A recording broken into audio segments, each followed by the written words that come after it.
Big group. Must be big news today. Or else a lot of people disappointed.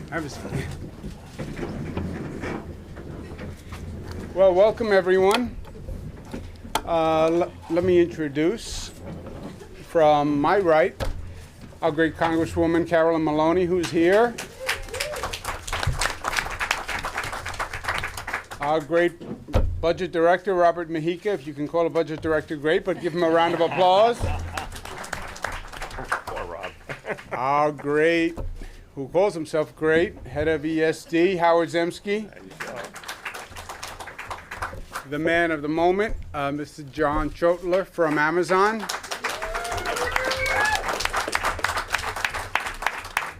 The great mayor of the city of New York, Bill de Blasio. The deputy mayor, Alysha, who did a fantastic job here. Thank you very much. James Patchett, who's the CEO of NYC Economic Development Corporation, who worked on this intimately. Great job, James. And we have the senior assembly representative from the community, Catherine Nolan, who... Cheering section here. I lived in Sunnyside for a period of time, and Kathy was my assembly person, at which time I issued a lot of constituent complaints. It's before I was in government, so I got it all out of my system and have never done it again. We'll turn it to Mr. Schttler, who has an announcement to make for those who haven't read it already. Take it away, Mr. Schttler. Thank you, Governor. Good afternoon. Hello, my name is John Schttler. I am the Vice President of Amazon's Global Real Estate and Facilities team. And I am here to confirm that New York will be home to one of Amazon's new headquarters and more than 25,000 new high-paying jobs over the coming decade with room to grow. I'd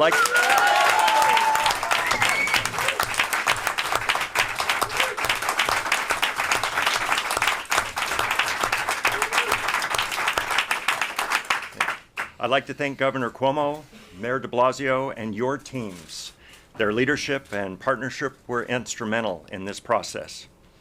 We currently have more than 4,000 employees in our New York offices, and we are thrilled to start calling Long Island City home as well.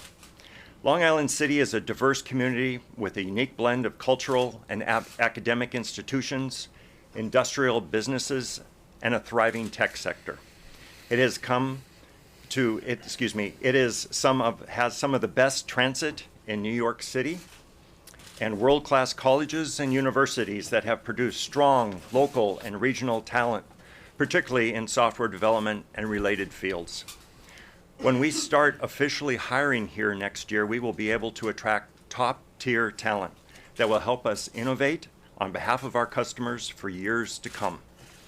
We are also looking forward to investing in the Long Island City community. In addition to hiring more than 25,000 people directly, Amazon will invest more than $2.5 billion in the construction and ongoing operations of this site. That includes tens of thousands of additional jobs and billions of dollars in additional investment in the surrounding community. We will help fund community infrastructure and donate sites for a new public school, a tech startup incubator, and for use by artists and industrial businesses. We will also invest in new green spaces open to the public. Amazon is thrilled about this partnership. I am thrilled about this partnership and what it means for us, the people of New York. We thank you and for welcoming us here, and we look forward to being part of your community. Thank you.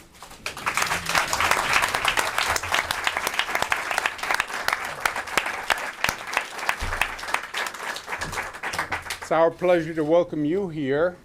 As part of the agreement, Amazon is going to go through a brief training program to adopt a New York accent, which is part of the MOU. We have a lot of important people with us today. I'd like to recognize Bill Rudin and John Banks and Gary LaBarbera, who represents the building and construction trades. Let's give them a round of applause. Let me take you through a couple of the specifics, and then you'll hear from the mayor of New York. This is the largest economic development initiative that has ever been done by the city or the state or the city and the state together, believe it or not. The numbers, this is up to a $3.6 billion investment by Amazon, 25,000 to 40,000 direct jobs, average salary of over $150,000. That's the average. There are also lower paying jobs, obviously, and higher paying jobs. The number that we focus on is the number of direct and indirect jobs, because you create that nucleus of direct jobs, but there are then indirect jobs that are always created. That's estimated 107,000 jobs. Total economic impact, $186 billion. This was a fierce competition over 54 states, some publicly offering significantly more in economic subsidies than we offered. Our subsidies over 25 years, the state Excelsior tax credit of $1.2 billion, state capital grant of about $505 million, New York City programs of REAP and ICAP, $897,386 million. The total state and city revenue that will be produced is estimated at $27.5 billion. The revenue to incentive ratio is 9-to-1. That is the highest rate of return for an economic incentive program that the state has ever offered. To give you an idea, the film tax credit program, which is one of our main economic development programs, is we invest $1, we get back $1.15, but we get 15 cents more for every dollar. This is a 9-to-1 ratio, and the state doesn't believe we've ever done an investment program with that high a ratio. So we're very excited about it. We're looking at up to an 8 million square foot campus on Long Island City's waterfront, which will be working to expedite the construction. ESD will do a project plan in cooperation with New York City and in consultation with the community, which is the community on that Long Island City waterfront. In many ways, this is a perfect location, and there's a lot happening in Queens. Amazon talked about the infrastructure and improving infrastructure. No state and no city is improving infrastructure as much as New York State and New York City, or as quickly. This location is proximate to LaGuardia Airport, which is now under construction, which is going to be the first new airport in this nation in 25 years. It's proximate to JFK, which is under construction, which will be the first international new airport in this country in 25 years. It's right next to Citi Field. It's right next to the air train, which is under development, which will go from LaGuardia, Citi Field, to the new Penn Station, which is across the street from Penn, which is under construction.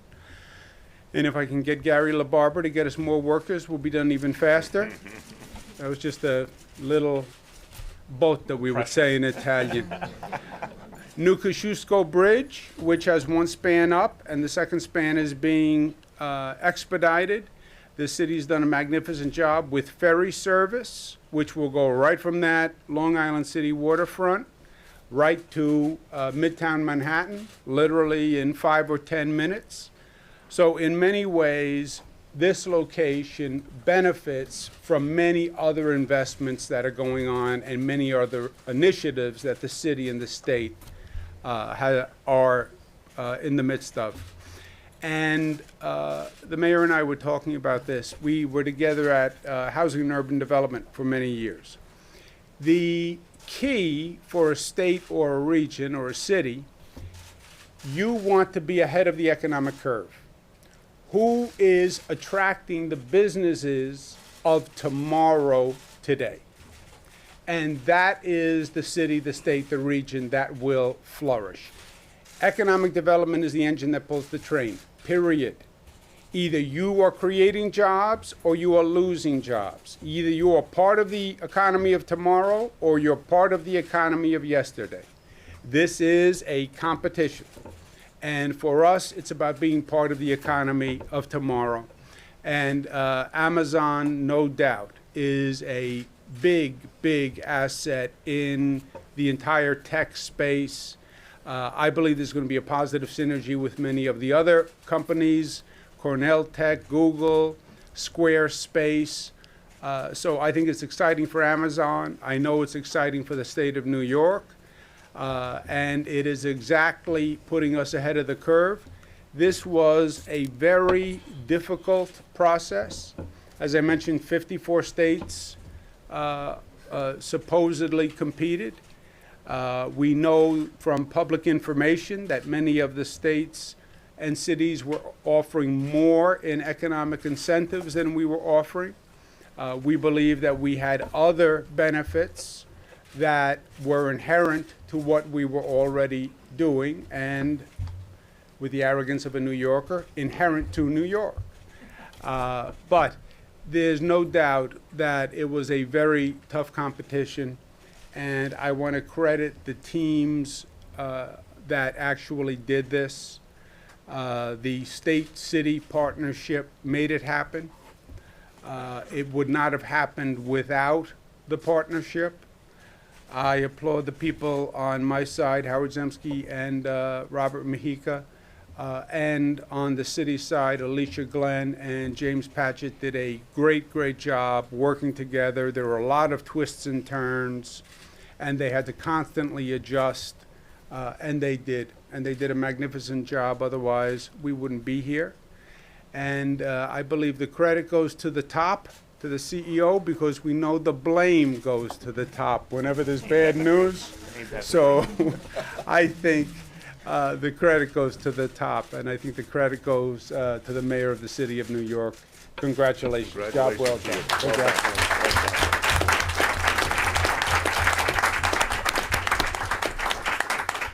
Well, first I want to say, Governor, congratulations to you, your team, Rob Mujica, Howard Zemsky, everyone on your team. I know this was a very, very intensive effort over the last year. As you said, absolutely nationwide competition. I don't think we've quite seen anything like this before. States putting a huge, and cities putting a huge amount of subsidy dollars forward. We had to play to the whole range of strengths that we have. I think your team did a great job with that. And the proof is in the pudding here. I know for you, there's a special meaning in this as a proud son of Queens. That this is No bias. I had no bias. That's right. Particularly, look, it's a great day for New York City. It's an extraordinary day for Queens.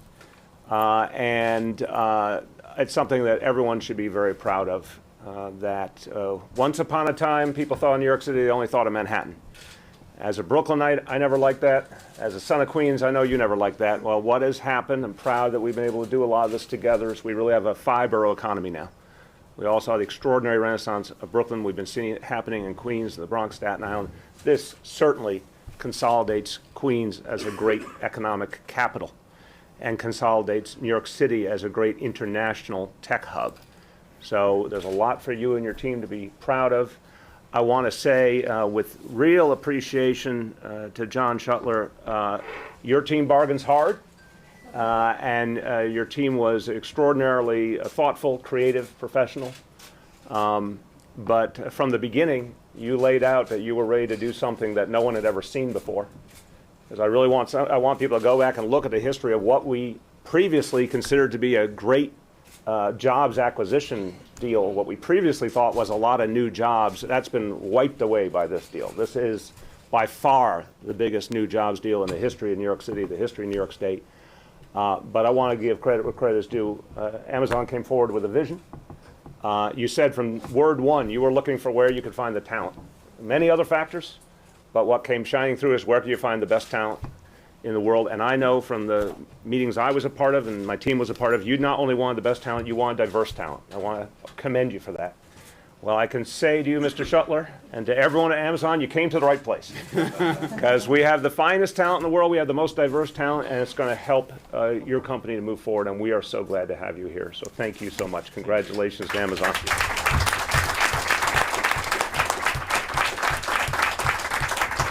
I'll be brief, but I gotta say to Alysha, Glenn, to James Patchett, to their teams, I was briefed constantly on this, and there was an immense amount of work that took place over the course of a year. I saw, again, on our side, tremendous creativity, effort, a sense of persistence that goes with our great city and our great state. And this was not by any stretch. Some people out there talk about foregone conclusions. I can say there were no foregone conclusions in this process. This was a long, hard-fought battle. I think both of you and your teams did an extraordinary job. So congratulations to you. Well done. To the elected officials, to Congressmember Carolyn Maloney, now in the majority, I'd like to note. Look forward to calling you chairwoman quite soon. Assemblymember Kathy Nolan, who already is a chair, thank you both for your support. We're going to do a lot of great work together. I want to note someone who could not be with us but believes in this 110%, Senator Chuck Schumer, who I've spoken to several times about the importance of winning Amazon's presence here in New York City, believes that this is going to be a game changer for our city and our state. He has been a huge booster, and his support always matters, and he's been a big part of this too, so I want to give him a real shout out. This is something I think people all over Long Island City, all over Queens, all over the city, folks in the tech community, folks in business, folks in civic organizations, there's a lot of people who see the extraordinary potential that's being opened up here. I want to thank so many people who are present here from the community. From the business sector, from the civic sector, understand what this could mean for all of us. Special shout out to Gary LaBarbera, because there's going to be a huge number of new union construction jobs, and we're excited about that. There's also going to be a lot of union jobs once the buildings are built in building services, and we're really looking forward to that as well. Also, this site is very near to the largest public housing development in all of the United States of America, Queensbridge Houses. I want to shout out April Simpson, president of the Residents Association. And April is a great advocate for the residents of Queensbridge, but I can tell you right here, baked into the deal, a lot of great specific efforts to help the residents of Queensbridge, training, job opportunities. It's really exciting what this is going to mean. One of the biggest companies on earth, next to the biggest public housing development in the United States. The synergy is going to be extraordinary. We're going to get a lot done together. Also want to say, we know another city, another state benefited here, and I want to give them credit and give them congratulations to Governor Ralph Northam of Virginia, and to Katie Crystal, who's the Arlington County Board Chair in the area of Crystal City. They fought hard, they won as well, so we share that congratulations with you. Everyone, look, I want to put this in human terms so that everyone understands what this means for New York City, because I hear every day New Yorkers, folks who live in public housing saying, where can I get a job, where can I get opportunity? Kids who are in our public schools, who want to get into the tech community. Students at CUNY, students who just graduated from CUNY, who are looking for that opportunity. This is going to open the doors for all of them. I have to say, in my dealings with the tech community writ large, I've never seen more focus on education and training. And it's something that's been a great blessing for this city. This plan really pulls that all together in a powerful manner. We're going to have an opportunity here for tens of thousands of New Yorkers, everyday New Yorkers, kids who come up through our public schools, kids who go to our community colleges and our four-year colleges, to have opportunity at Amazon. And not just at Amazon, but we know that Amazon's presence is going to help to build the entire tech sector. In this city now, that tech ecosystem is about 350,000 jobs. Just got a huge boost from Amazon's decision to come here. but we know that's only going to spark a lot more growth. We see a future where that tech community could be 500,000 jobs or more. And that's going to be great for everyday New Yorkers looking for opportunity. The quality of the jobs, too. Astounding that the average salary we're talking about here, $150,000. It's amazing the opportunity that's going to create. But remember, there's going to be a lot of jobs in that building, and those buildings, that for folks that are going to make less than $150,000, but are going to make a great salary, and are going to come in and have opportunity like they never had before. So there's something extraordinary, not about just this, but what it's going to lead to, the multiplier effect here. Look, from the beginning, what I've said is this has to be a city for everyone. And the things the city has focused on have been about building that foundation, making us a safe city, the safest big city in America, building affordable housing, creating educational opportunity. But it all comes together in also creating great jobs that everyday New Yorkers can get. So this is the piece of the puzzle that takes us even farther. We're going to work with Amazon and work with the whole technology community to build a workforce even better than today's. And we're proud of what we have now, but with our Computer Science for All initiative in our schools, with our tech talent pipeline, with all the exciting work being done at Cornell Technion, there's going to be more and more talent. You're going to see a constant upswing in the kind of talent that's available in this town, and we're excited about that. There's a reason even before this great decision by Amazon, Google had made a decision to keep expanding. Facebook, you've seen so many companies decide that you can't achieve what you want to achieve if you're not in New York City. And Amazon has now put the biggest exclamation point in the world on that. And we are so, so proud of that. And I think for Long Island City, for Queens, again, this is going to open up a huge number of doors for economic development way beyond just the tech community. Let's be clear. We're excited for Amazon. We're happy for Amazon, but I want to be really straightforward. We don't, in the public sector, the City of New York, we don't measure success in corporate profits. We measure success in how many everyday people benefit. This plan that we all put together, we are convinced, is going to benefit everyday New Yorkers in huge numbers, tens of thousands. And it's going to be something that really transforms people's lives. You've heard the facts on the numbers. I want to emphasize the other pieces of the plan. The public space that's being created is going to be a great asset for Long Island City. The training programs that are being created, the space for arts groups, industrial groups, a lot of things people have been arguing for, fighting for, they're going to be there.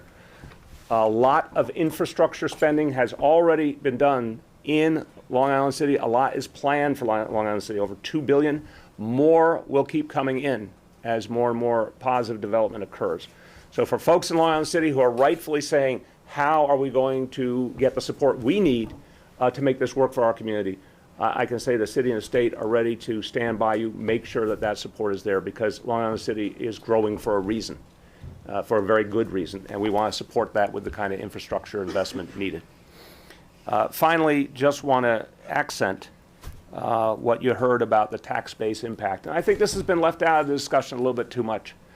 The governor had a slide there that was absolutely astounding, 9-to-1 positive impact, tax revenue coming back to the state and city versus the incentive programs. The city alone, we project $13.5 billion in tax revenues over 25 years. Folks who look at this have to look at the whole picture. This is a city that believes in helping people. This is a city that believes in lifting people up, helping folks who haven't had as much opportunity. Sometimes that's job training, sometimes that's in public education, sometimes it's in public housing, you name it. We need resources to make all that happen, and we need resources to keep developing that for the people of the city. $13.5 billion new tax revenue for New York City. That's part of how we keep this a city that actually supports everyone. I want to thank everyone who's involved. We've talked about in New York City, our vision is to be the fairest big city in America. This is going to help us do it. And Governor, just with your indulgence for a moment, because it is New York City, have to say a few quick words in Espanol. Hoy la ciudad de Nueva York da un paso gigante hacia una prosperidad sostenible para todos. Amazon va a abrir una sede en Long Island City con 40,000 empleos bien pagados. Nuestra ciudad se unió para lograr esta victoria para los trabajadores neoyorquinos. Congratulations to all. Beautiful. Muchísimas gracias. Well done.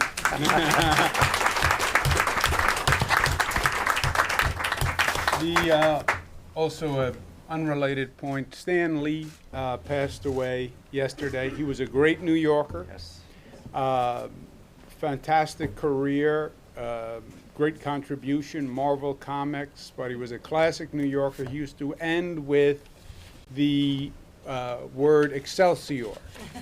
Excelsior is the state motto. I've been trying to introduce it to the younger generation. It says everything. Ever upward. Excelsior, ever upward, ever upward. Aspirational. That's what New York is all about. And that's what Stan Lee meant when he signed off Excelsior, ever upward. And today is an ever upward day. This is big, big news. As I said, we have never, in the history of the state's economic development, we think the largest economic development project besides this one that brought the most jobs was about 1,500 jobs. This on the low end is 25,000 jobs, just to put it in perspective. So it's a great, great day.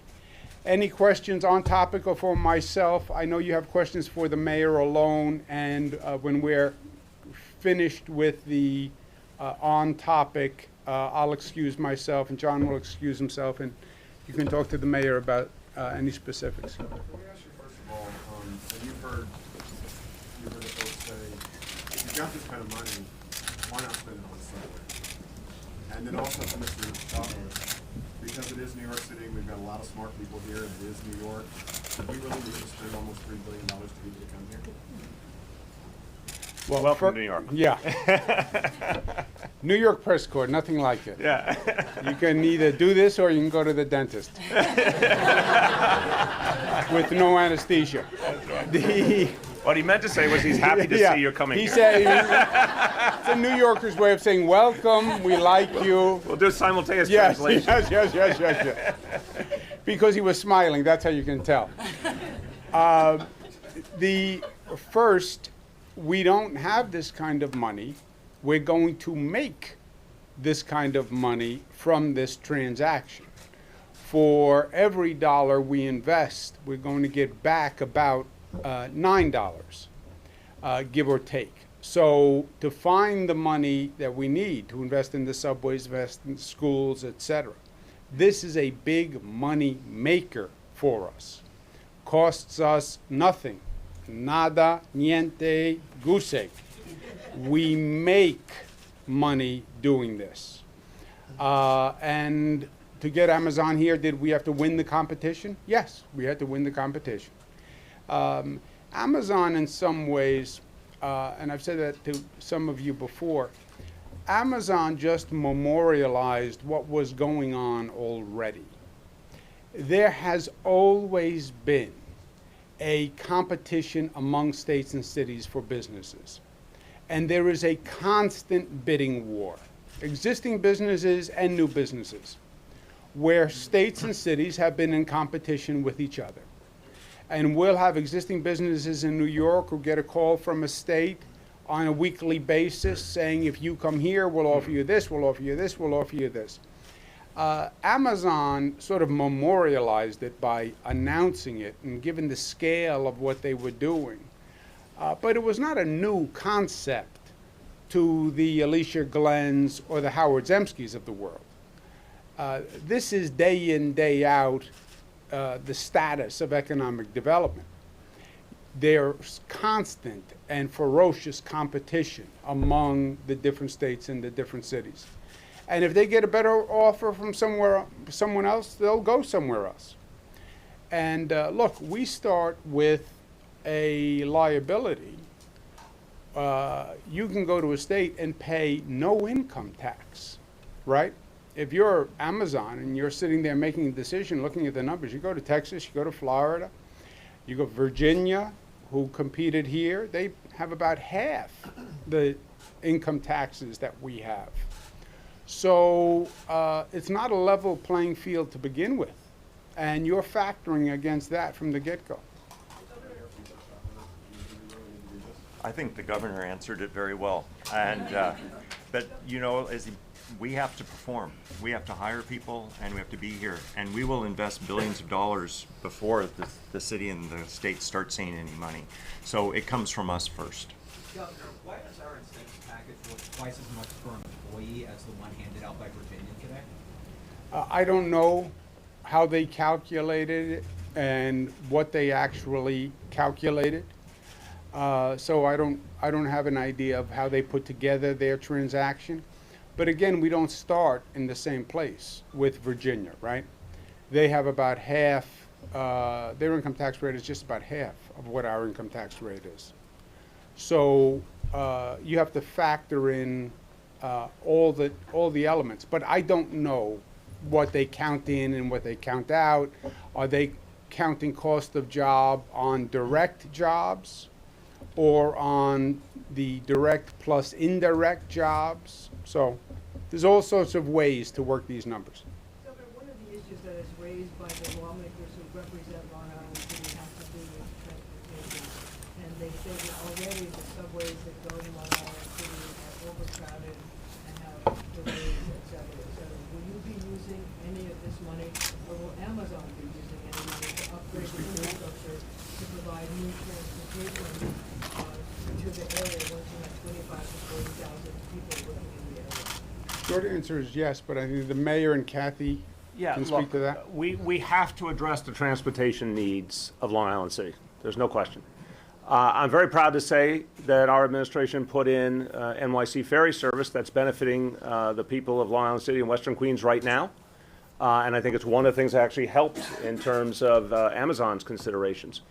But we have to look at every conceivable way to improve and increase the amount of mass transit available to people in Long Island City. We'll obviously be working closely with the state, the MTA, but there are some real interesting options. There's the potential of adding a new LIRR stop in the broader community. There's potential of adding something like a shuttle bus service from our ferry around the bigger community to provide more access to the ferry for residents of the whole community. And we'll look at every kind of option because this is something that community residents have raised. It's absolutely valid. By the way, Amazon or no Amazon, this is something we had to address in the long haul. Certainly have heard that from the local representatives many times. Important to understand in the first instance where Amazon will be in its initial build out is in a location with extraordinary mass transit, I believe on top of 4 existing subway lines in the building, the city building, right? The One Court Square. So short term, the presence of Amazon in their initial build out, I don't think it's going to have a huge impact because they'll be right there with those 4 subway lines. Obviously, a lot of people who are going to Amazon to work are either going to choose to live in the neighborhood or reverse commute in some places from other parts of the city. But ultimately, we have to invest more in mass transit in Long Island City. Question for Mr. Just a follow-up, will you be using any of the money that you get from having Amazon to give to the MTA to develop the subway system and Well, look, we're going to do a budget next year, Marcia, but this is no doubt going to be a big revenue source for the city and for the state. It goes in phases. As the mayor mentioned, the first phase is they'll be occupying the One Court Square. Yeah, what I call the old Citibank building, because I am a Queens boy and we call it the Citibank building. So that will start, and the transportation is there, and then the revenues will be done in the general overall budget. But the mayor raises a very good point. Remember, this started with what was called Queens West, which is the residential development, which is just south. And this is literally right on the water. And the ferry service makes so much sense for this area. It always made me crazy that New Jersey developed their whole waterfront actually before us. And they had residential along the Hudson River, and they were very aggressive with the ferry service. And it only begged the point, well, that's Queens and the Bronx, even parts of Brooklyn, the waterfront is more proximate. And with the ferry service, you can open up a whole skyline. So I think we have short-term and long-term answers. But will the additional revenue help us with the stressed budget? No doubt. I'm sorry, one other, hold on. We're coming to you. One other point. The arrangement that's been struck is really important to note. The pilot payments that will be made by Amazon will be specifically delineated for the larger Long Island City community. So that's revenue that is going to go specifically to community infrastructure needs. And that was a very important part of the negotiations. That money, just so everyone's clear, is not going to the immediate Amazon campus. It's going to the needs of the surrounding community, and we're very pleased that was part of the deal. On that note, critics have charged that these pilots, since they're in lieu of taxes and going towards Long Island City specifically, are basically another subsidy for Amazon. I'm hoping that either or both of you could comment on that. Again, I'm going to start by saying, and my colleagues can feel free to jump in who are more close to the specifics, but the entire concept was to take that new revenue, which wouldn't have been there otherwise. Again, I want everyone to sort of zero in on the counterfactual. If they didn't come, thank you for showing up in New York City, if they didn't come, then that revenue wouldn't have been there. They didn't say, we didn't say, oh, that revenue is just going to your piece of the neighborhood. We're saying the opposite. That revenue is going to the rest of the neighborhood that has huge infrastructure needs. So that's where I think it's a smart equation. It's an enlightened equation to delineate those resources for the needs of the bigger community. Google did not need billions Guys, in let's take it subsidies. easy. Google did not need billions in subsidies to make its decision to come to New York. I guess what makes Amazon so special? Night and day number, if I'll jump in here. We've never seen, guys, the questions are very fair and should be asked and should be debated. But let's start at the beginning. We've never seen 25,000 new jobs ever in the entire history of the city or state. We've never even come close. And that's the minimum. That's the contractual minimum. Already on the table is the potential to go to 40,000. I think we have to understand we value all of these other companies. We want them here. We'd love to see them expand. But this was unprecedented. And Amazon had a national competition because they had something worth competing for that everyone in the country wanted. Also, how is this going to be allowed for the state budget, basically? I mean, how can you guarantee that, Energy and Ours, for instance, who's been a critic of this project, will, sign off on these subsidies from the upcoming state budget, Governor? Yeah, there is no delineation specifically for this project in the state budget. I'm sorry, thinking you're gonna tap existing economic development programs that come up with the 500 million and not Yes. make a separate? Which program specifically, Governor? The economic development programs, the ESD programs, Excelsior tax credits, and the economic capital grant programs. No. Schttler, can I ask you a question? I'm sorry. Apologies for screaming. We're a little far back from you guys. So, And he would scream anyway. Discount that line. so you had a big competition, but what you were looking for at the end of the day was talent. And you weren't really going to find that in Danbury, Connecticut, and some of the other places that were competing for your attention. Was the entire competition held in bad faith? Let me stop you for a second. When they talk about New Yorkers and how they discount the rest of the world, that's what you just heard. You're not going to find talent in Connecticut. That's a fairly broad overstatement, I would say. They do have talent in Connecticut. And there are other parts of the country with talent. But with that, you can go ahead. We traveled to over 20 different cities and we looked at a lot of different factors, and it was talent, it was the opportunities to develop. We looked at what our employees want and where they would want to live.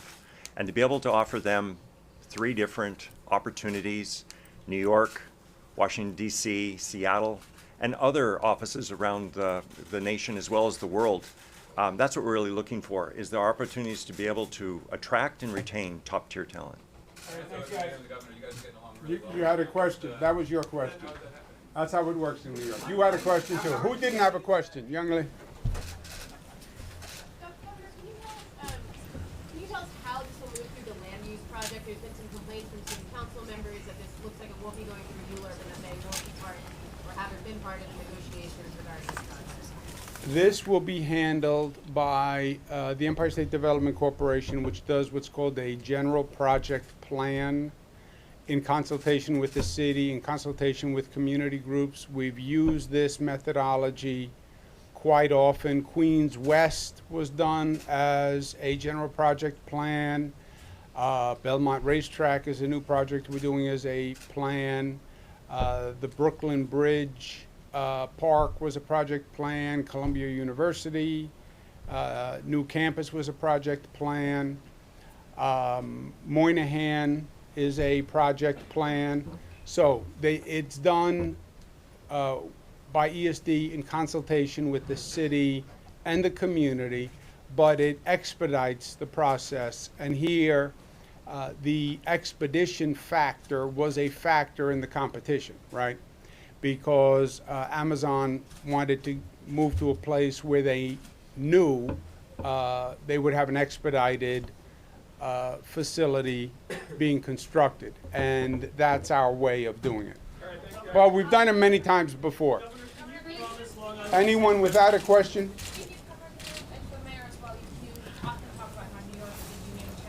Are there any concerns about that and some of the reporting that's been done about how Amazon treats some of its workers in other parts of the country? Look, I would start by saying I am very happy that Amazon will benefit from being in an environment that's pro-union. And we'll start to see why this union town works so well. We have a booming economy. We now are about to, with this announcement, surpass 4.5 million jobs, the most we've ever had. This city works better than ever before, and it's the biggest union town in America. So I think it's great for Amazon to have that experience, see it. We're always going to be supportive of the union movement. This is something the governor and I both believe in. Every company has their rights, but we're certainly going to, in this instance, I think, expose Amazon to some of the good, and you've heard you're going to see union jobs in construction, union jobs in building services. Governor, promise that 25,000 more commuters in Long Island City won't make Queens residents' subway rides miserable? Please, hold on. Go ahead, Kathy. Hold on a sec. I just want to say something about the local Long Island City community. When going all the way back to the beginning of Queens West, we wanted a multi-use community, which is what we had at the turn of the century when it was a manufacturing community. So one of the things that's a positive here is we had been unable up until now to get a lot of office space and to come into Long Island City, so that Queens West really became residential when the original plan was to have a commercial as well and in a office space. So you're going to have a certain amount of reverse commuting. The other thing, which is good, and will keep people off the trains because they'll be living in Long Island City as well as working, which is what young people today want in the sustainable environmental economy. The other thing I just want to add is that there has been, in the MTA capital plan, it came out, it went in, it went out, but I'm sure now it will be back in. We funded many years ago a $2 million study to have at Long Island Railroad Station in Sunnyside, and we want that. Many of us have wanted that for 20 years. So I think that this is an opportunity to fulfill, going all the way back to Peter Goldmark's first reports when the governor and I were just young people running around Long Island City. It was his bachelor pad. I don't want to go there. But anyway, you know, I think this can actually be, okay. Anyway, it's the fulfillment. It can be the fulfillment of many things that we've been working on. I'm not taking any more questions. Yes, John, yes. Congratulations. Welcome to New York. Thank you. Welcome so much. Welcome. Good, you know when to get out. I know, after that bachelor question. James, you're not coming over. Are you coming over? I thought you were trying to escape. I'm not going to allow it. Okay. Great job, you. You and your team.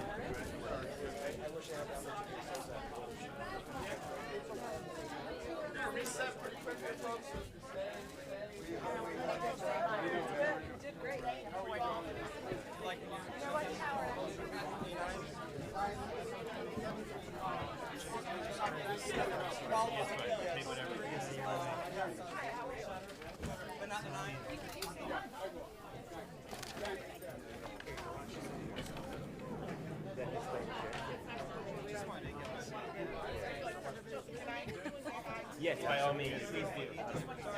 This is all planned. Yeah, we're gonna take a picture. April, can somebody take a picture? Yes. You're the best I've ever heard you. Oh, it's so nice of you. Yeah.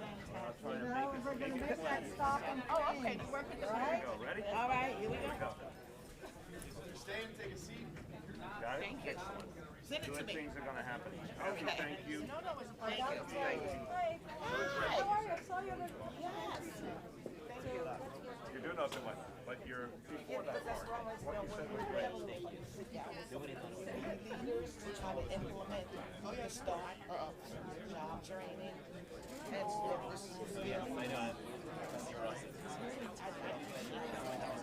and that's our concern. You know, we don't want to actually see that's going to be part of the implementation of how they're going to implement. Made my day. Made my day.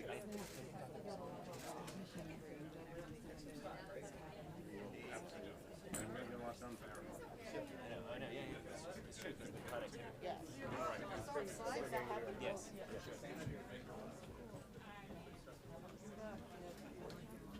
Where are you headed now? Got a lot of work with you. Oh, okay. I think just good. Thank you for all your comments. We're obviously good.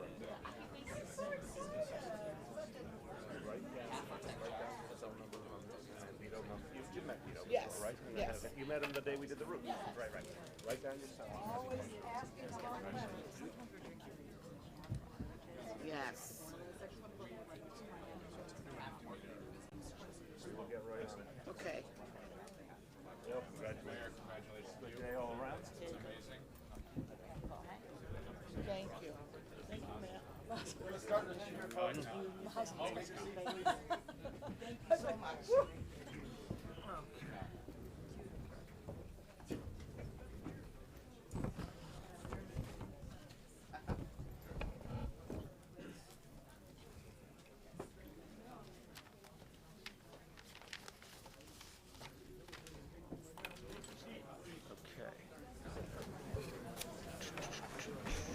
Where's Mr. Phillips? There he is. What do you say? We're just gonna get people out of the room there.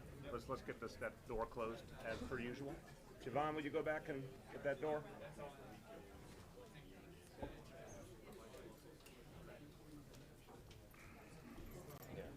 How you doing? I think good. Great, thank you. We've thought it through. When you've thought something through, it goes well. Yes.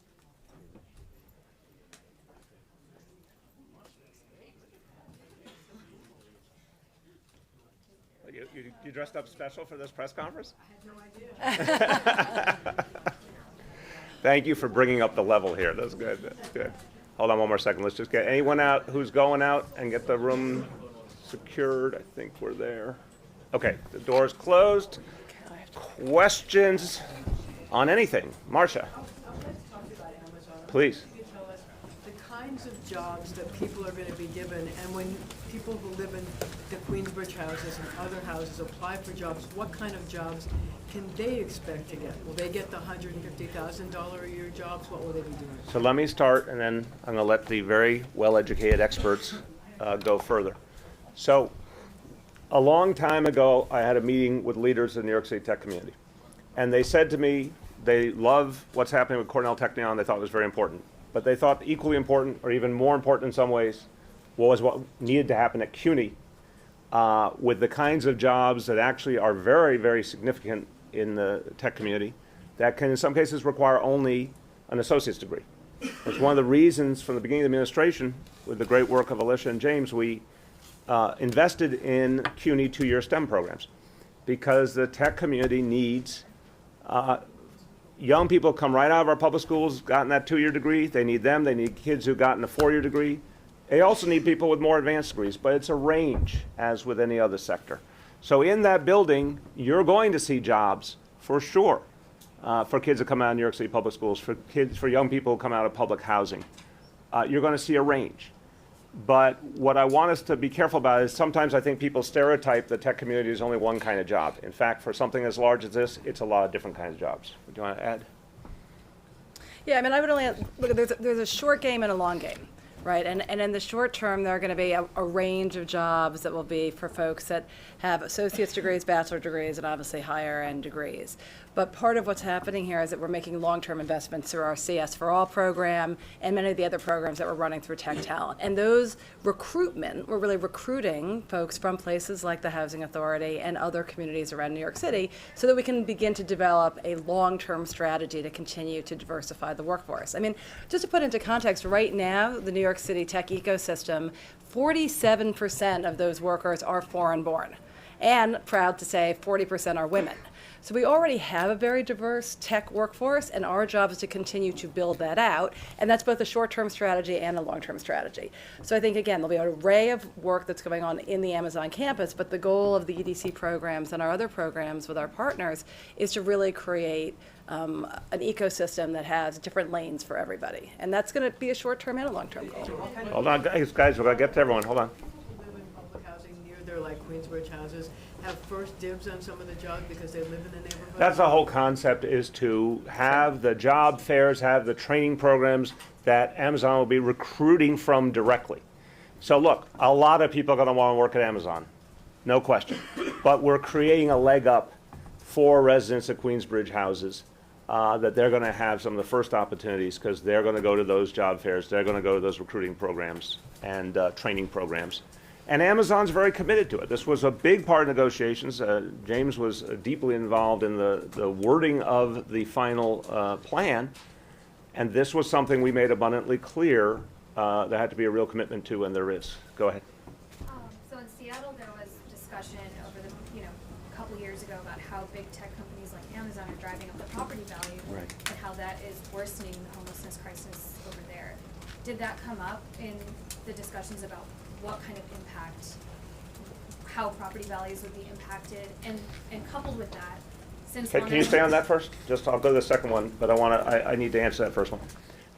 When you compare to, I know Seattle pretty well, my brother lives out there, and I've spent time there, and the other obvious comparison, San Francisco, they're totally different places than this. Because we start with 400,000 people in public housing, and public housing is going to be here for permanently. And then we have over 2 million people who are in rent regulated housing, which those other cities don't have. And then we have an affordable housing plan that these two great folks have been working on for years, which is going to reach 700,000 New Yorkers or more. You combine that, you're talking over 3 million people right there. It's an entirely different reality. In cities that don't have substantial affordable housing, are not building a lot of new affordable housing, won't build up, as in the case of San Francisco, then it's a zero-sum game where that formula you just said is true. But here I think it's a more complex dynamic.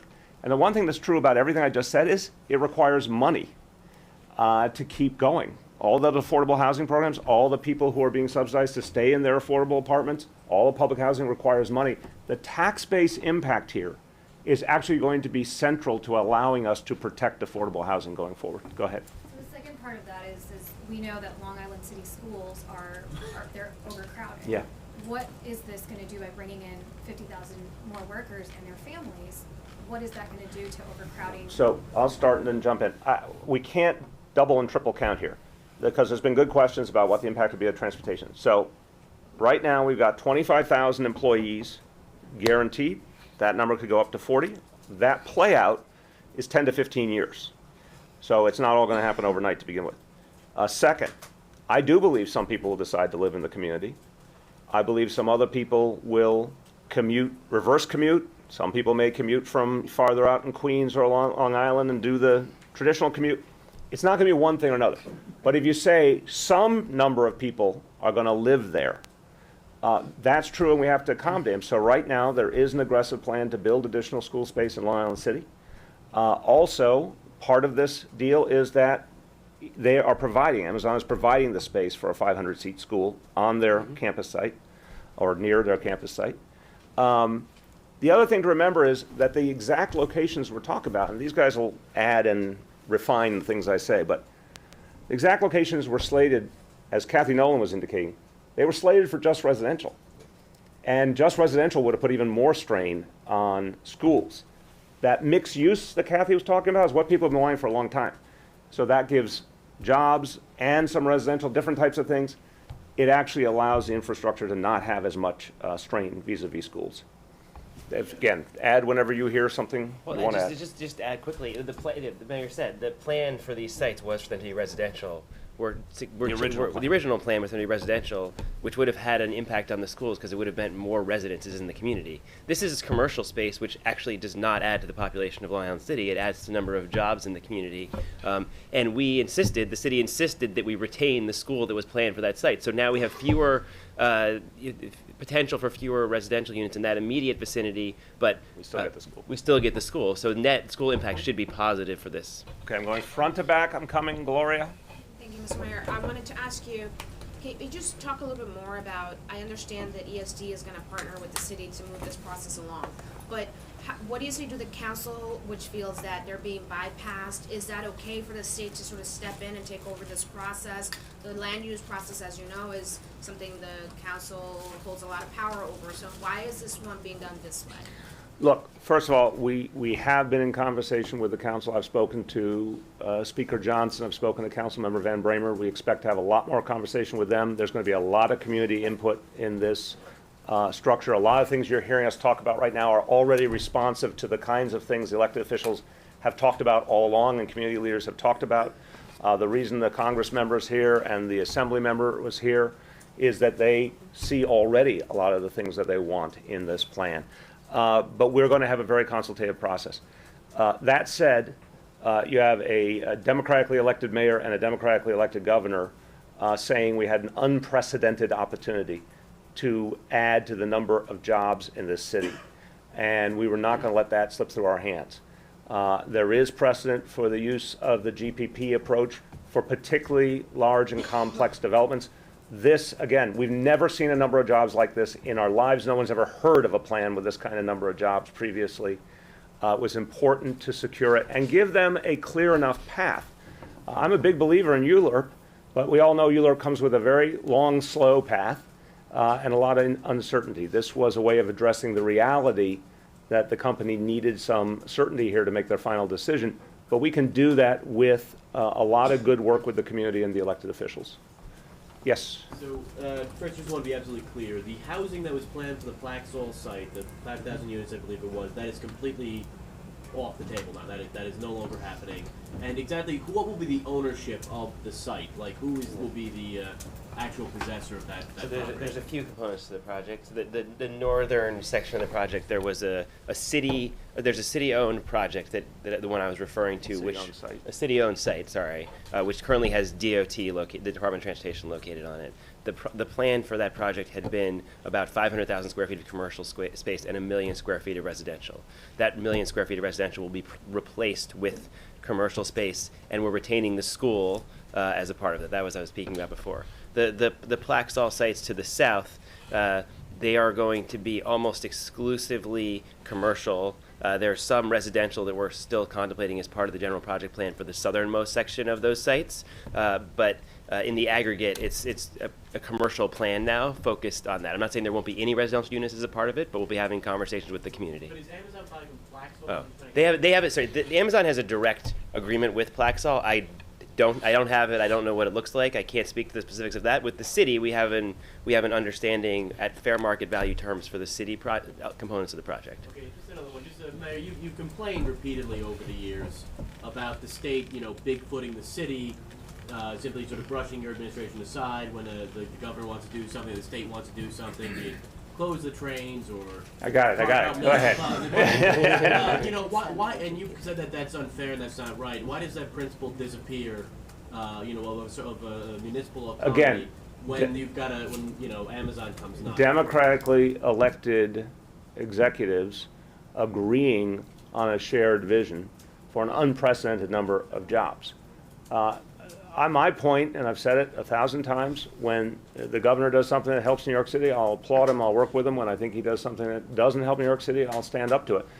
From the very beginning, the conversations were collegial. We had a shared vision. The two teams worked very well together, intensely together, and we were going to the same place. And so I'm comfortable that we are both fulfilling our responsibilities to the people of New York City on doing it in a very collegial manner. And again, we will be working with the local elected officials. We will be working with the community as we refine the project. But to me, this is an example of we both understood the tremendous benefit for the city and we acted on it together. Go ahead. A couple of questions. Our understanding is that Amazon will not directly contribute a dime to either transportation or housing improvements in Long Island City. Is that correct? Well, again, the pilot, hold on. I'm answering your, Water station. hang on. When I start talking, let me answer and then I'll happily take your follow-ups.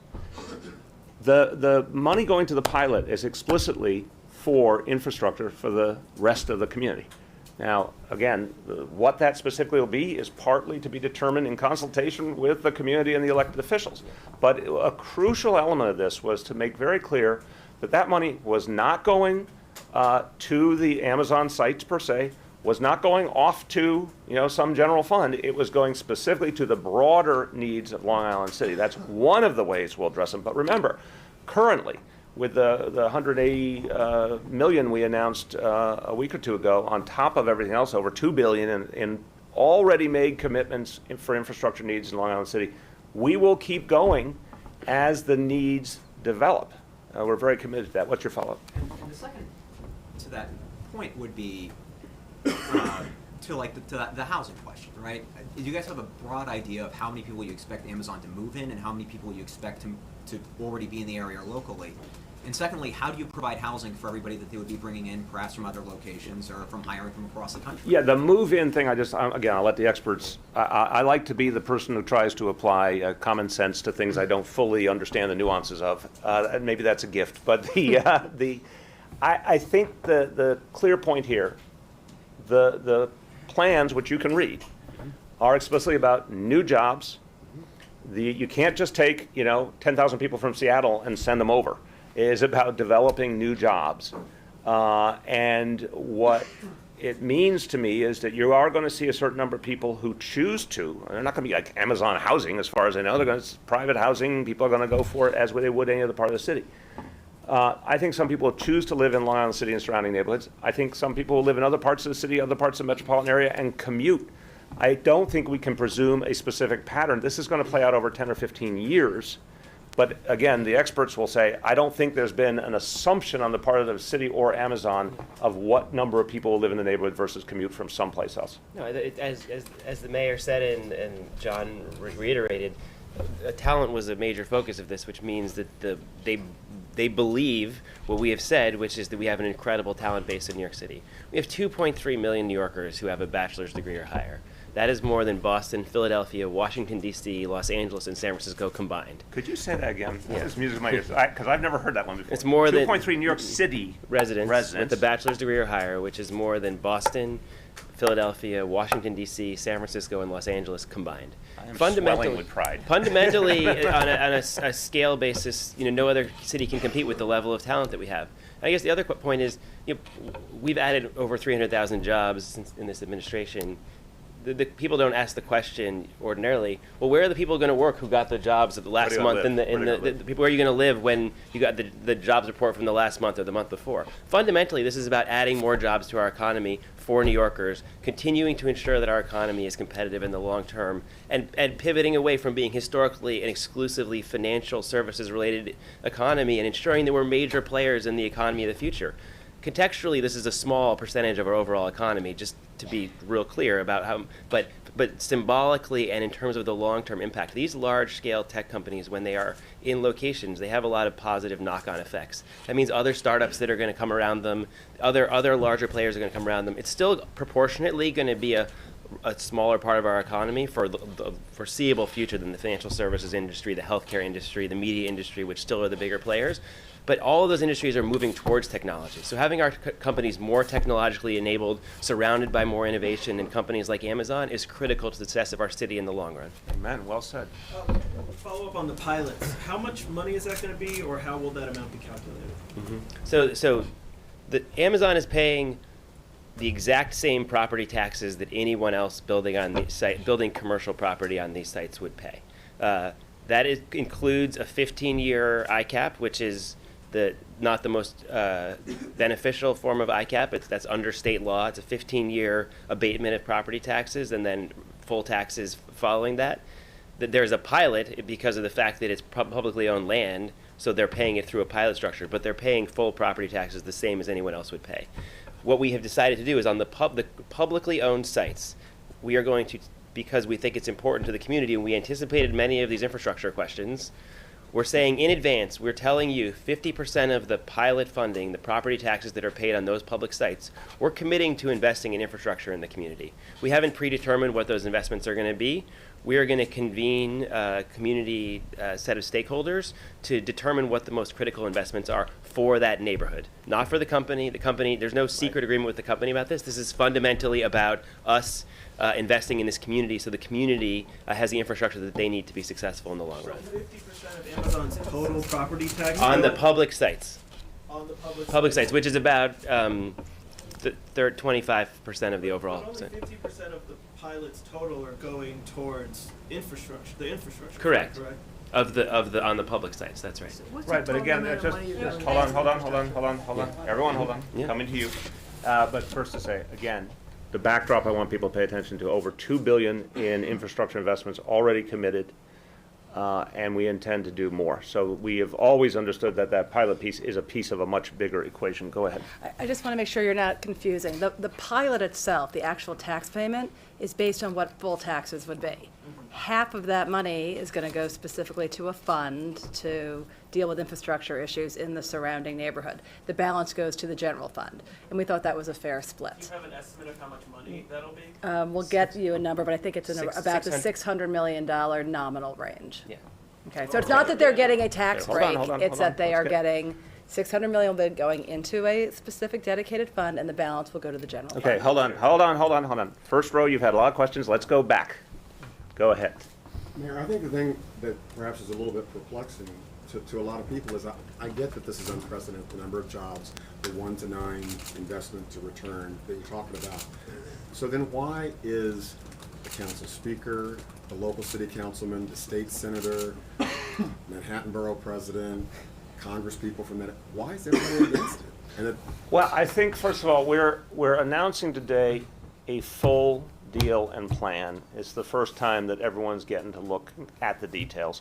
And I'm very clear about the fact that we were in a very sensitive negotiation as part of a national competition where having a confidential atmosphere was absolutely necessary to succeed. If we could have every day, Alysha and James could have tweeted how the day's negotiation went and what progress we made and what's on the table, they would have gladly done so. But that is not how the real world works. And had they done that, I believe we would have lost. So we had to do this respecting the ground rules set out by the company that actually held the cards here in terms of their decision of where to go. That said, I think as people look at the specifics, they look at a 9-to-1 return on the investment. They look at the $27 billion in state and city tax revenue that this will gain for all of us. They look at the sheer job impact, which is beyond anything anyone's ever seen before.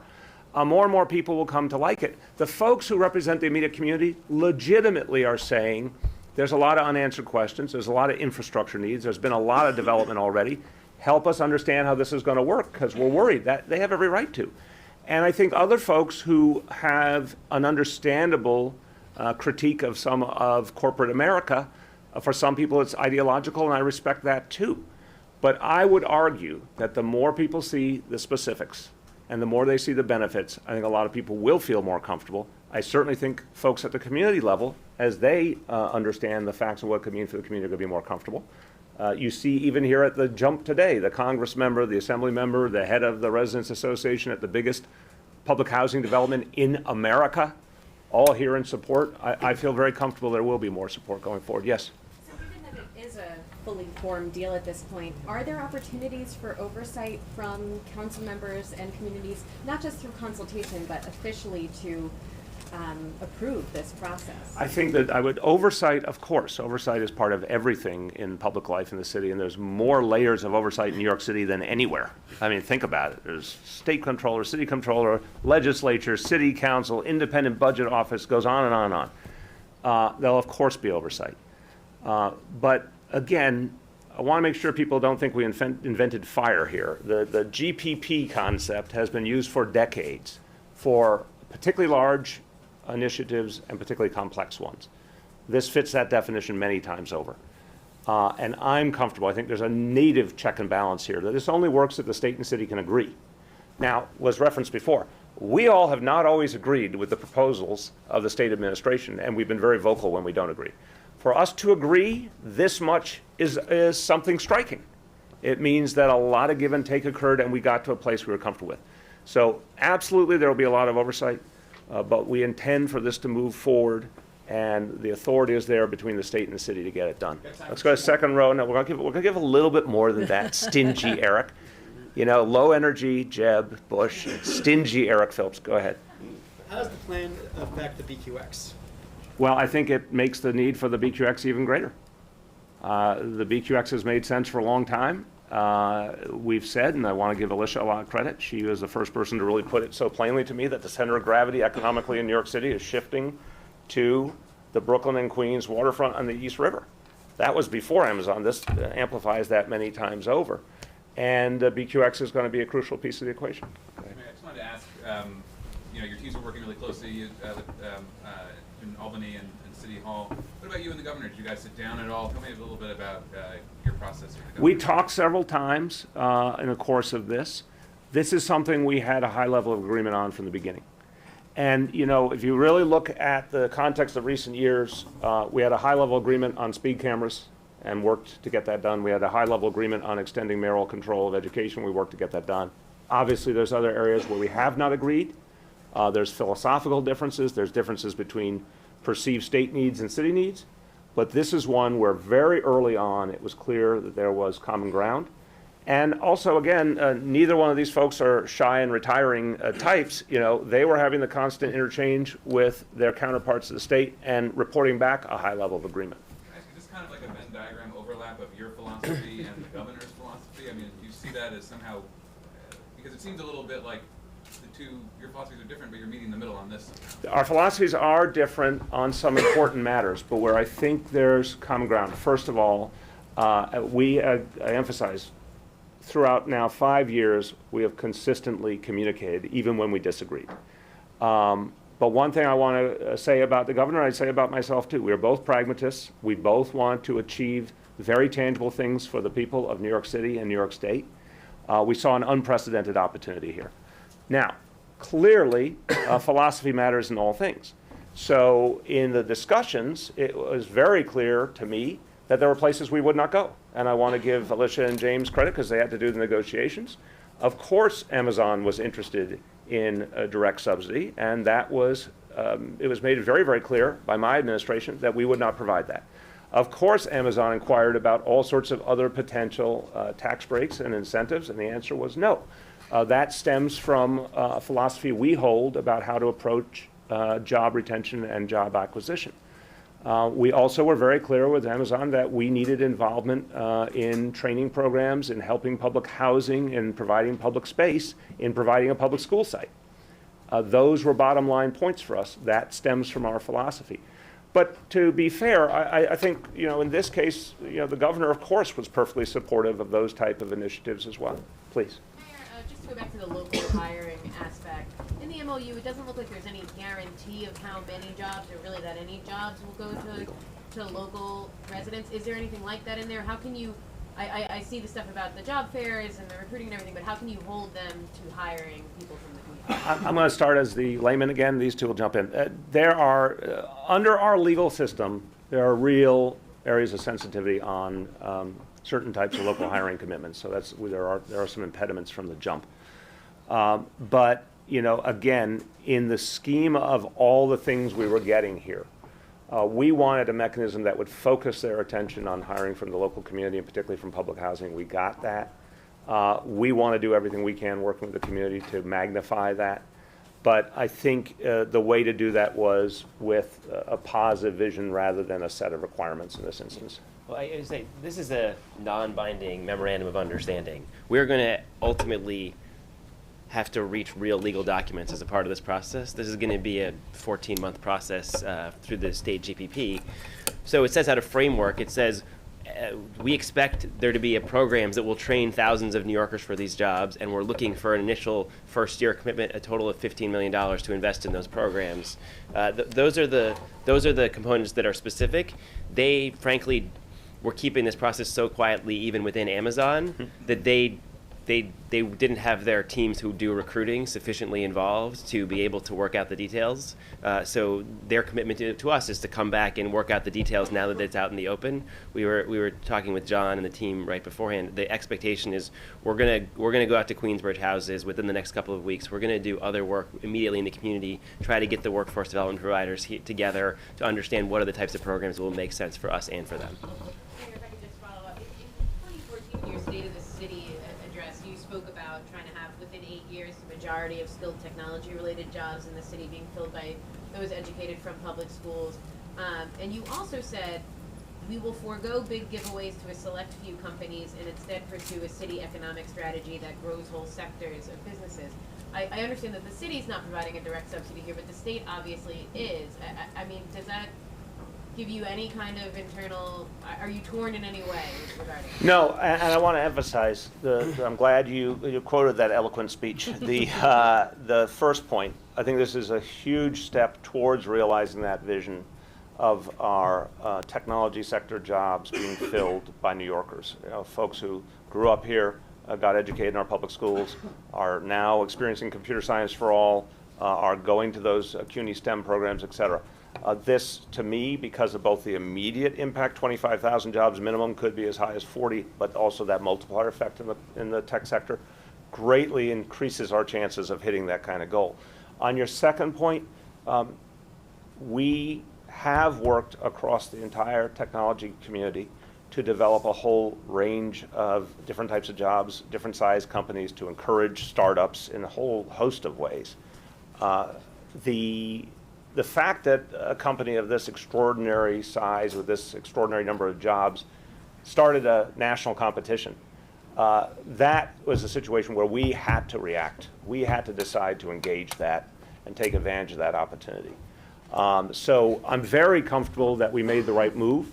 I think we'd all, again, I don't want to editorialize for anyone in the media who's paid to be objective, but I think we'd all be having a very different discussion today if the announcement were Dallas and Crystal City, Virginia. And the question would be, you know, who lost China, to use a famous historical quote. You know, the question would be, who lost Amazon? Why was Amazon lost? Because we have Amazon now, it opens up a world of opportunities. The subsidies were in place. Amazon took advantage of opportunities there with a parallel that's very powerful, the 421A program, which we all fought over. It was an area of some disagreement with the state. We finally got somewhere.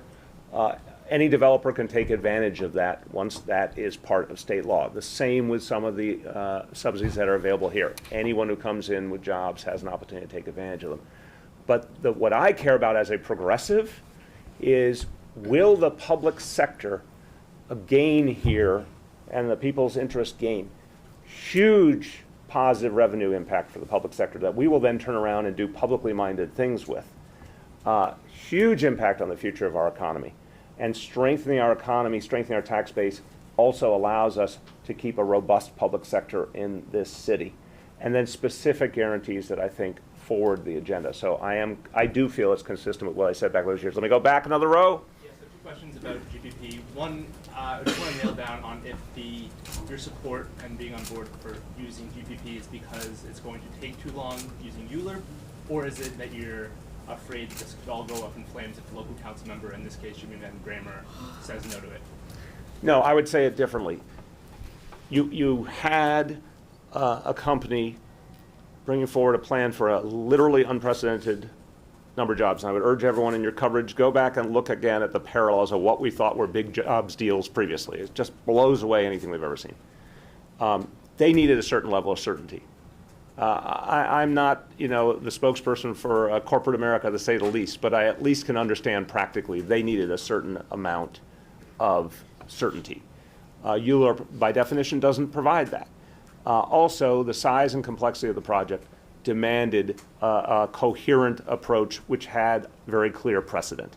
So I think this is, again, I have to be just a clear pragmatist on some matters and say, had we not been able to offer some straightforward answers, I think they would have said, hey, New York's great, but we just can't deal with that level of uncertainty. You want to add? No, it's true. The ULURP was just not practical either time-wise in turn. They would have just gone somewhere else, definitively. You said earlier that once people start to see the details of this, that people will start to come on board. There's a rally scheduled for tomorrow, bunch of left-wing groups, Jimmy Van Bramer. His, complaints about this are twofold. One, it's process complaints. This isn't going through him. There's no say. Well, at least they will have a say, but that won't be binding. The other is the corporate subsidies. Now, given that the process complaints and the corporate subsidies are in this deal, why do you think he's going to come around? Why do you think local elected Look, I'm not saying everyone will come around. I'm saying, first of all, I start with everyday people. And having been a council member on many issues of development, I saw that everyday people had a very practical view. Talk to everyday New Yorkers. I really urge people to go out in the community, talk to people. I think what you're going to hear from people is, hey, if there's jobs available that my family could benefit from, people care a lot about that. They want New York City to have a strong economy. They want to make sure we're going to be secure in our future economically. New Yorkers are pretty clear about these kind of things. Now, you're also going to hear, I guarantee, people say, but wait a minute, there better be more transportation, there better be, the things we need to keep our neighborhood together as part of this plan. We're very committed to making that happen. So there will be say, unquestionably, because we're going to go out to the community, we're going to listen to people, we want to work with people. If the council member and the state senator and others have things that they want to see in this plan, we're going to do our damnedest to get them in. But the process complaints never surprise me in any situation. I believe in the end, most everyday New Yorkers look at the bottom line. And then on the subsidy question, I have real problems when a subsidy is given on some elaborate basis, tailor-made to a company on some very grand basis. That's not this. I have real problems when the return on the investment doesn't favor the people in the public sector greatly. This is an astounding return on investment. And I ask a real blunt question. Would we be happier if they weren't coming? I think most people look at the numbers and are going to say, no, how on earth would we want to lose all those jobs and all that tax revenue? That would not make sense for New York City. So it's how we manage it now to address the real fair community concerns, to make sure there's equity, there's jobs for local folks. Those are the pieces we need to focus on. Okay, go back. Yes. So at one point this was going to be a $50,000 prize. 50,000 job. 50,000 job prize, and then it was halved. Yeah. I'm wondering, how did that affect your thinking about the deal? Did it catch you by surprise? Did it change the way you were tailoring incentives? And I guess that might be more of a question for the state, because they're the ones who had the big dollop of capital money. But how did that go over? And look, I think it's very important for people here to understand, and as you know, I don't love to get into the TikTok and all the nuances of who said what to who, but I think it's very important to give you the framework we were operating in. We did not for a moment think this was easy to win. And that's really important to understand.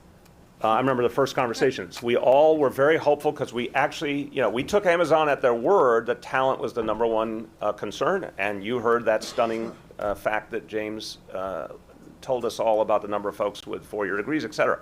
We always thought we had a great advantage on talent. That said, we're a high tax city and state. We have very strong government regulation. I assure you some of the other places that Amazon was looking at had very much more lax regulatory structures, lower tax levels, lots more land. We never thought this would be easy.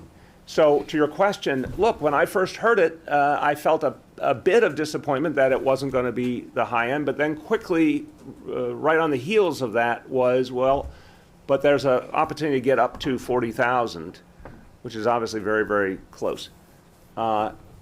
I also quickly did the math. 25,000 blew away anything we had ever seen before in our lives. So I felt like it did not change the fundamental strategy. I'm going to see if there's a few more. I'm just going to remind people, if there's anything else you want to ask about, we're only going to take a relatively few more questions. So if you have anything non-Amazon, you also have a chance to go back there. Hold on. Okay, go ahead. Please. Well, I think just one thing just to note is that the as-of-right benefits that come in from the New York City piece, of course, are tied to the number of jobs. The real estate package that we put together when we submitted the bid was an expectation of a 50,000 job campus. But again, what you've seen is that the number of sites can be adjusted to deal with the number of jobs.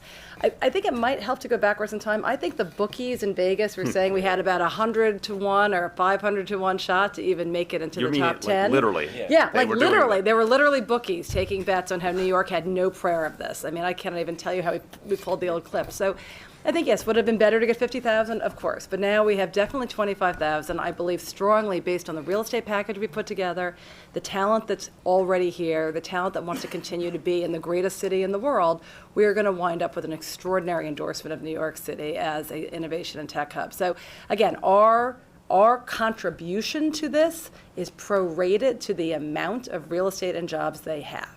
So we are not being taken to the cleaners by the fact that they have gone backwards. And I ultimately believe we'll go forwards. So a couple of questions. With REAP and ICAP, has there ever been a project that creates a tax benefit under those programs of the magnitude that we're seeing for Amazon? And to what extent does it kind of, these benefits set a new precedent or create a sea change in those programs and what they could potentially do?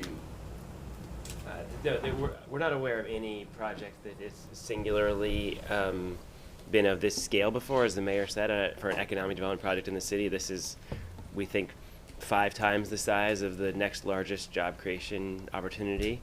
With respect to the 2 programs specifically, every single building that gets built outside of certain parts of Manhattan receives ICAP. So every single commercial property that's built receives ICAP, and every residential building that's built receives 421A. So I don't think frankly, ICAP is just a factor that has been determined in state law for years and it's baked into land costs and everything else. It's just a part of doing business in New York City and has been for decades. The other thing I want to note is, and we talked about this in the process, that we're believers in clawbacks. So if any of the commitments are not kept, there are clawback provisions in this understanding, and it's clear. You'll see the document that Amazon has to keep their side of the bargains, or some of these subsidies just aren't there for them. Okay, now, yeah. You mentioned that obviously you guys couldn't be tweeting about the negotiations, but isn't there kind of a splitting the difference? Why didn't you all brief the council members? They seemed kind of taken aback by the fact that the state was going to use the general project plan and kind of circumvent the council. Why didn't you all brief them, before today, or before kind of news of this? This is not possible? 2 things. One, and this is where, when you are a chief executive, you have to make decisions for everyone. So I was a council member. I have tremendous respect for the council and sensitivity to council, but I could not create a situation where a process that was exceedingly confidential ended up being undermined. Very, very few people in our administration were kept privy to what was going on purpose. A huge number of very senior, important people were not in the loop, and Amazon, you heard earlier, Amazon did the same with their own team. It was reduced to a very small number of people.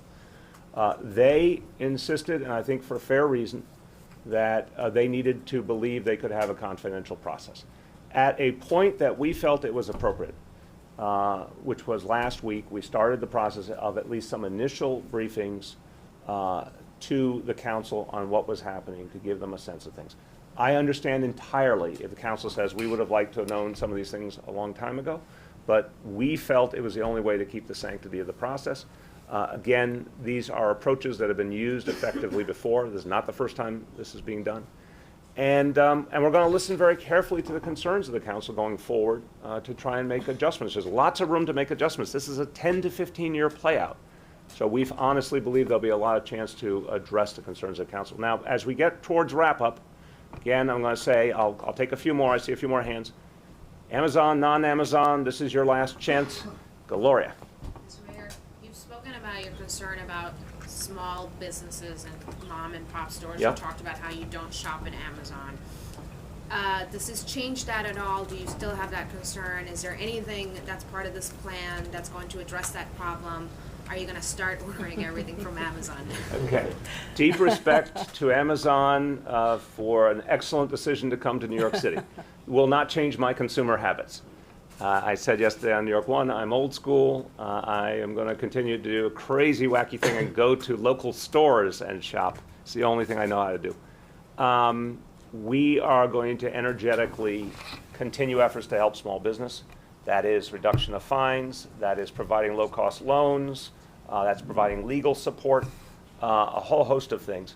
There's a big opportunity in Albany in the legislative session to do a vacancy tax or a vacancy fee to address the issue of storefronts that are left open for really prolonged periods of time and help to push landlords to make those available at a reasonable rent to retail stores.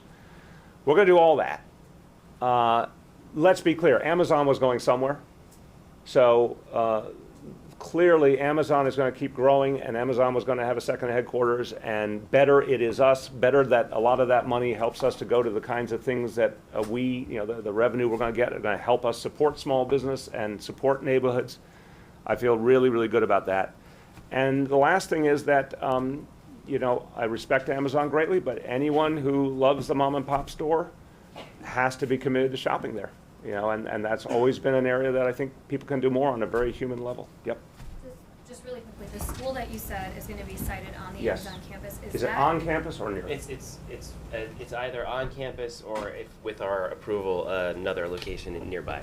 Is that already part of the city's plan to build more seats there, or is it a completely new? It replaces what would have been done had there been the residential development that was originally planned. So no loss of school seats, but as James said, with less need because there won't be the residential development. But in terms of Long Island City as a whole, where we have beyond this one site, we're going to keep adding school capacity, and we're about to come out with a budget that will show the commitment the SCA is making to Long Island City. And that is part of the plan. The site is part of the plan to already expand seats, right? This, tell me, I assume it was publicly projected previously. It was public. People were aware of it. I mean, the build out of the school I don't think has been put in the SCA capital plan yet, but we can get you the specifics of that. Okay. This is a publicly subsidized, Amazon's takeover of the Plaques site that's publicly subsidized in one form or another. It's impossible to get any details about what that arrangement will be. Between Amazon and Plaques? With the help of the city, the people of the city and state of New York? What is the nature of that, that deal? What is the nature of the takeover? The takeover. Is it a lease? Okay. Is it a purchase? So the answer is, let's be clear. I believe it is a private transaction between Amazon and Plaxel, correct? Subsidized by the people of the city. Hold on. New York. You don't need to make a speech. I'm trying to answer your question. Yeah. We can ask both Amazon and Plaxel to provide details of what they have arranged. It's still a private transaction. That's right. We'll happily do that. Yes? Two pilot-related questions. Yes.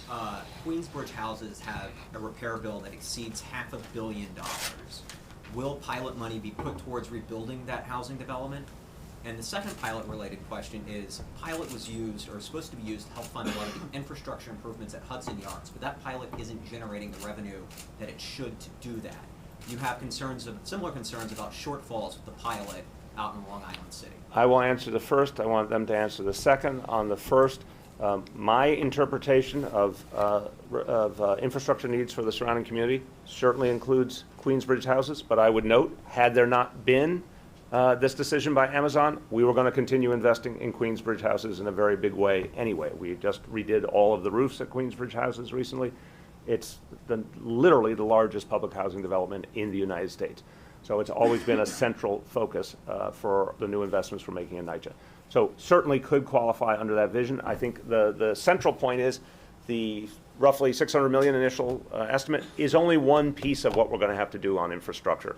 And that will include, from my point of view, transportation, roads, sewers, obviously the things that are needed in the existing public infrastructure like public housing. We're going to look at all that on the other piece. Well, Hudson Yards is actually structured very differently, and so there are several different revenue streams that were designed to pay for the infrastructure improvements at Hudson Yards, including air right sales, pilot, and other payments. the pilot is in fact not on the same time frame that it was expected to be, but there are other sources of revenue that are actually ahead of schedule. And so I think the two are not analogies at all. We're not creating a development corporation that has taxing authority for this area, which is what, in essence, Hudson Yards Development Corporation is. So it's not an analogy by any stretch of the imagination. And here we're choosing, when we enter into the pilot agreement, to dedicate half of the tax revenue to infrastructure investments in a neighborhood, but it is not its own freestanding development corporation, right? So this is a choice that the mayor is making to allocate half of that money for infrastructure improvements, but we're not going to stop doing our regular capital budgeting process. In the meantime, we have a whole 10-year capital plan that we're putting together in January, and you'll see regular capital investments coming out of the general fund. Think of this more like East Midtown rezoning, where in addition to the work we already do in East Midtown, we are allocating money from the sale of air rights in that zone for incremental and accretive investments in that district. That's the more proper analogy. And just to circle back to the first point, NYCHA could qualify to get money from the pilot for Queensbridge for what essentially needs to be It could. I mean, I There's think no it could. guarantee it will. It could, but there's certainly no There's guarantee. no And there are other guarantee, sources but- of funds for Right. NYCHA. Meanwhile, back at the ranch, we put a huge amount, I think 3.7 billion already before the federal settlement, which added another 1.2 billion. There's a lot of money that's going to be rightfully flowing into NYCHA. Queensbridge is a major focus. But again, absolutely fair to ask questions about the pilot. I want to emphasize Alysha's point. The pilot is one piece of a much bigger equation. Over $2 billion already committed, more to come for infrastructure needs. Obviously, separately, also a lot that's going to happen for NYCHA. Way back. So right now there are a lot of rental condominiums right now in Long Island City. A lot of newly graduated young people like me live there. I know some of them are rental stabilized buildings, but some of them are not. In the recent 2 years, a lot of buildings, like the building I live, the rentals rising a lot, almost compete with the houses in Manhattan, the same bedroom. So my question is, will the city do anything with those developers to make sure young people like me still can afford our life in the future in Long Island City? So I'm going to generalize the question. What are we doing to preserve and create affordable housing in Long Island City? Well, I think there are a couple of things in your question. One is most of the development that is occurring in Long Island City on the waterfront that is residential right now has an affordable housing component. Many of the buildings, particularly in Hunters Point South, which is the big development on the southern portion of Long Island City, now will actually be exclusively 100% affordable housing for a wide range of folks, from very low income people to working middle income people as well. So we've expanded our programs and actually tailored it to that sort of subset demographic so that people like yourself have an opportunity to stay and live and work in that neighborhood. There are also many buildings that we know will be expiring out of their old affordability agreements, and we've made an unprecedented commitment to work with developers to make sure that they have a package which will allow us to extend that affordable housing in perpetuity. So again, it's going to be a mix, but we've been very thoughtful when we look at our housing policy with respect to Long Island City to make sure that we are building more affordable housing than ever, and that's for a wider range of people. So it's also for folks who can continue to live and work in that neighborhood. Amen. Thanks, everybody.